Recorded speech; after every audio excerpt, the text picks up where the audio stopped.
একটা কথা বলার জন্য বলা হয়েছে, এই জন্য অধিক সংক্ষেপে দুটো একটা কথা বলবো। আগেই আপনাদের সন্তান, আপনাদের গৌরব জনাব হযরত মাওলানা জিন্নাত আলী সাহেব মাদ্রাসা সম্পর্কে গুরুত্বপূর্ণ কথা বলেছেন। আমি আপনাদের সম্মুখে কোরআনে কারীমের ছোট্ট একটি আয়াত তেলাওয়াত করেছি। আল্লাহ সুবহানাহু ওয়া তাআলা অনেক দামি নসিহত পেশ করছেন সমগ্র মুসলমান জাতির জন্য।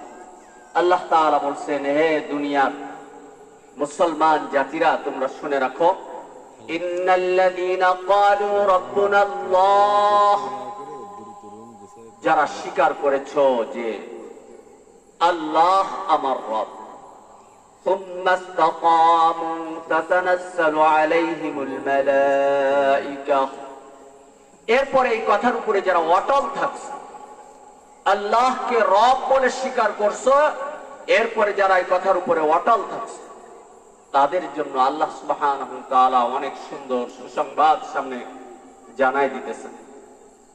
এখন কথা হচ্ছে যে আমরা যারা মুসলমান বলে দাবিদার, তারা তো সবাই বলি যে আমরা আল্লাহকে রব বলে মানি।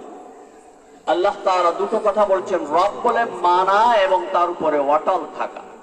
আমরা সবাই কিন্তু আল্লাহকে রব বলে স্বীকার করছি, মানছি, কিন্তু তার উপরে অটল থাকি না। এই জন্য আল্লাহ তাআলা এই কথাটা বলছেন। কারণ মানুষ দুনিয়ার হায়াত যখন আস্তে আস্তে শেষ হয়ে আসে, মানুষের মধ্যে আখিরাতের ভয় তখন কাজ করতে থাকে। মানুষ যখন বেশি বয়স হয়ে যায়, বৃদ্ধ হয়ে যায়, তখন তার ভয়টা বেড়ে যায়।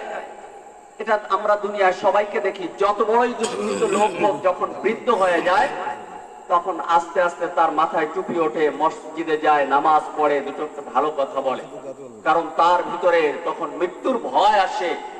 আল্লাহ তাআলা বলেন যে ওই যে সময়টা মৃত্যুর ভয়ের সময়, এই সময়টা